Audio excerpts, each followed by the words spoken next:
कोई तो ऐसी वजह थी जो उनके परिवार की इज्जत पर दांव लगा रही थी।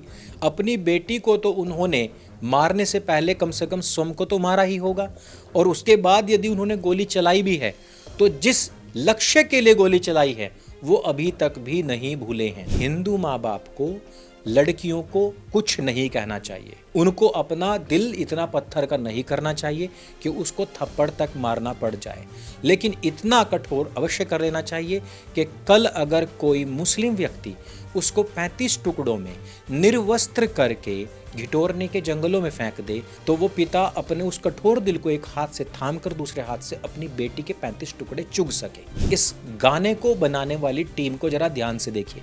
अगर इसमें 15 नाम हैं तो 15 में से 12 मुसलमान हैं। इसमें जितनी भी लड़कियां हैं सारी की सारी केवल हिंदू हैं। Total Muslim community Radhika Yadav का उसके कोच के साथ में चैटिंग का थोड़ा सा स्क्रीनशॉट वायरल हुआ है। उस वायरल चैट में लड़की कह रही है कि मैं दुबई या ऑस्ट्रेलिया जाना चाहती हूँ, और इनामुल हक कहाँ बैठा हुआ है इस समय पर? वो दुबई में ही बैठा हुआ है।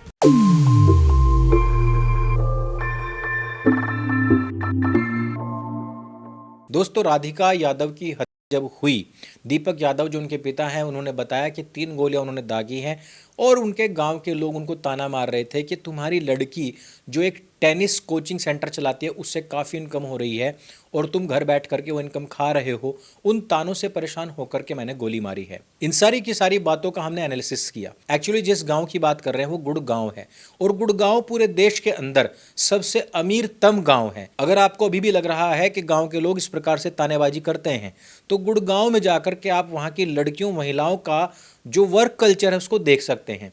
रात को 12-1 नहीं 2-3 बजे तक भी लड़कियां अपने घर वापस आती हैं, और गांव समाज के लोग जो वहां शहर में जाकर बस गए हैं वो भी इस वर्क कल्चर को एक्सेप्ट करते हैं। और जिन दीपक यादव की बात सब लोग कर रहे हैं उनका खुद का घर करोड़ों रुपए का है, उनका कारोबार करोड़ों रुपए का है। उन्होंने अपनी बेटी के ऊपर 2.5 करोड़ रुपए खर्च किए हैं। 1.25 करोड़ रुपए में तो टेनिस का कोचिंग सेंटर बना करके दिया गया था। तो वो जो अगर खुद भी कन्फेस कर रहे हैं कि तानों की वजह से मैंने गोली मारी है, तो इसका अर्थ ये हुआ कि उन्होंने पूरा का पूरा बर्डन अपने ऊपर ले लिया है। अर्थात कोई तो ऐसी वजह थी जो उनके परिवार की इज्जत पर दांव लगा रही थी। अपनी बेटी को तो उन्होंने मारने से पहले कम से कम स्वयं को तो मारा ही होगा, और उसके बाद यदि उन्होंने गोली चलाई भी है तो जिस लक्ष्य के लिए गोली चलाई है वो अभी तक भी नहीं भूले हैं। अर्थात जो कैरेक्टर असैसिनेशन पहले लड़की के बारे में हो रहा होगा उसको वो अभी भी छिपा रहे हैं। वो कह रहे हैं कि नहीं, सारी की सारी गलती मेरी है। अब यहीं पर गौर करने वाली दूसरी एक और बात है कि राधिका यादव का कोचिंग सेंटर कोई लाखों में इनकम नहीं कर रहा था। उस सेंटर में आने वाली लड़कियों की जो फीस थी वो 2-2.5 हज़ार रुपये थी, और बताया जा रहा है कि टोटल जो महीने की वहाँ से इनकम होती थी वो कोई 40,000 के आसपास थी। उसी में ही सेंटर का मेंटेनेंस भी होता है, स्टाफ की सैलरी भी होती है। यानी कि लड़की से ऐसा कोई पैसा नहीं आ रहा था कि कोई उसको ताना मार सके। और मैंने पहले बता दिया कि गुड़गांव जैसे प्रोग्रेसिव सिटी के अंदर कोई इस प्रकार की बात करता भी नहीं है। यानी कि बाप ने जो कार्य किया है उसके पीछे काफ़ी सारी बातें हैं, वो छिपी हुई हैं। बाप ने गोली चलाने से पहले स्वयं को अवश्य ही मारा होगा। वो बेटी जिसको वो दिलो जान से चाहता था, वो बेटी जिसको वो 1 सेकंड भी अकेला नहीं छोड़ता था। 4-5 घंटे वो अगर प्रैक्टिस करने के लिए गई है तो वो गाड़ी से छोड़ने के लिए जाता था और वहाँ से टस से मस नहीं होता था, वहीं खड़ा रहता था और वापस लेकर उसको घर आता था। बाप है, पुरुष है, इसलिए सब लोग पीछे पड़ गए कि भैया जो कुछ भी हो जाए लेकिन एक लड़की को गोली नहीं मारनी चाहिए थी। अच्छा, मैं बिल्कुल आपकी बात से सहमत हूं। मैं किसी प्रकार की हत्या या हिंसा के पक्ष में नहीं हूं। मैं तो कह रहा हूं कि बहन बेटियों को थप्पड़ तक मारने के मैं पक्ष में नहीं हूं।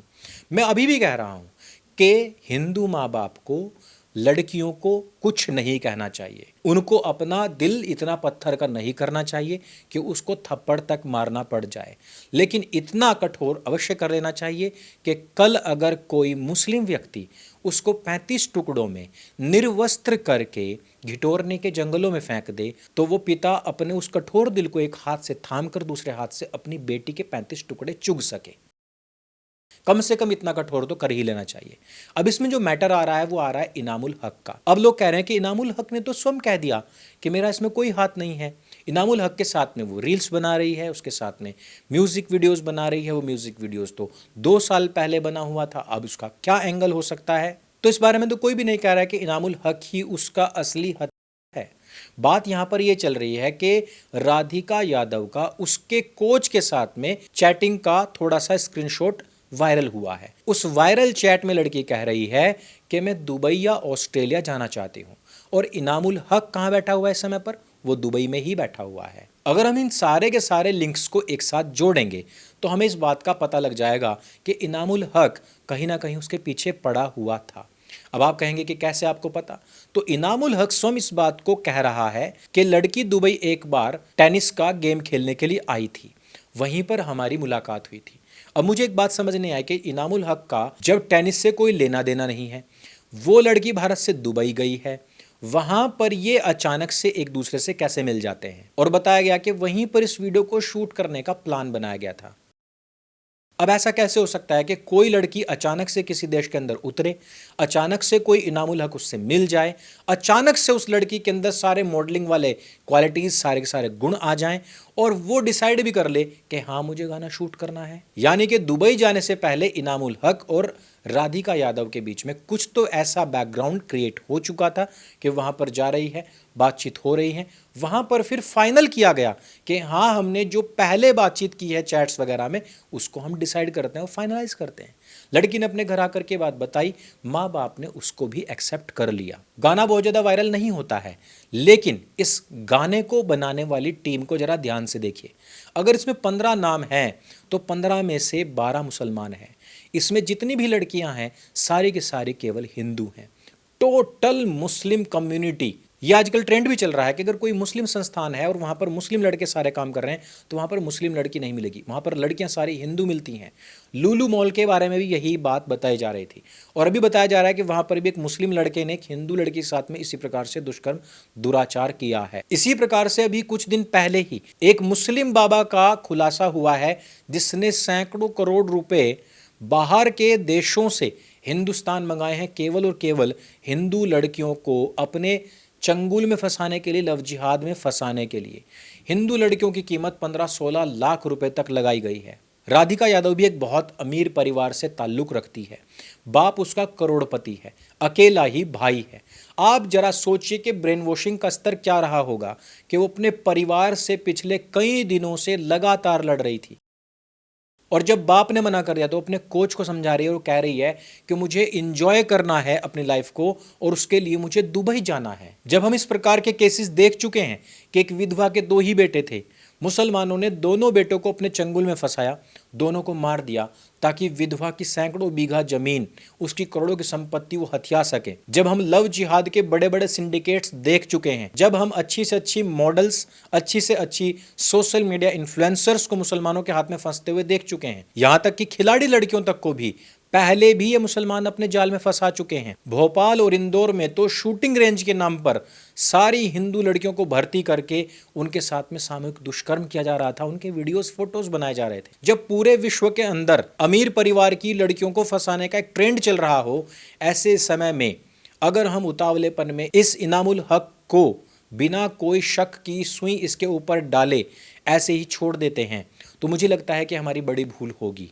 वही लोग जो हिंदू महिलाओं को मुस्लिम लोगों से बचाने के लिए जौहर कर लेने वाली महिलाओं तक को गलत बता रहे थे, वही आज बिना सोचे समझे, वही आज हिंदू लड़कियों की इतनी ज़्यादा दुर्गति देखने के बावजूद भी आज एक ऐसे बाप के पीछे पड़े हुए हैं कि जिसने अपनी लड़की के ऊपर हाथ उठाने से पहले अपने इस शरीर को, अपनी इस आत्मा को समाप्त किया होगा।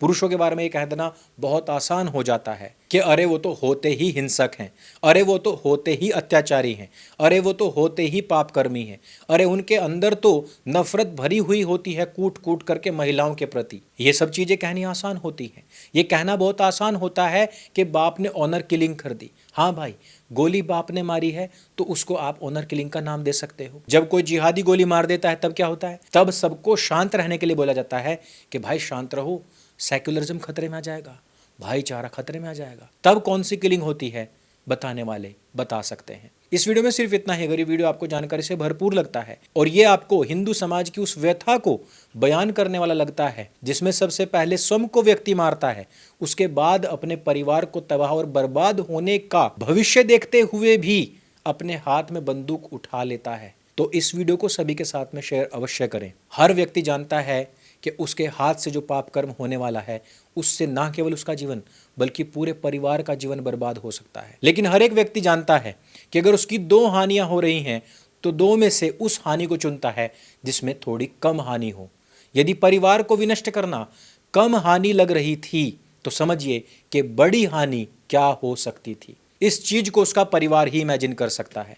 अंत में मैं फिर से बता दूं कि मैं किसी प्रकार की हिंसा, मारपीट या इवन कह रहा हूं थप्पड़बाजी तक को भी सपोर्ट नहीं करता हूं। लेकिन आपको चलने वाली सिर्फ 3 गोलियां दिख रही हैं, मुझे 3 गोलियों के पीछे का कारण भी दिख रहा है और उसकी तह तक जाए बिना किसी को भी एकदम से जजमेंटल नहीं हो जाना चाहिए। इस वीडियो में सिर्फ इतना ही। अगर ये वीडियो आपको अच्छी तो भली ना लगे लेकिन जानकारी अगर इसमें थोड़ी मिलती है, यदि एक व्यथित बाप की व्यथा को बयान करने, व्यथित पुरुष समाज की बात को बयान करने वाला थोड़ा सा भी प्रयास लगता है तो उसको सबके साथ में शेयर अवश्य कीजिएगा। मेरे संग बोली सत्य सनातन वैदिक धर्म की जय। जय हिंद, वंदे मातरम।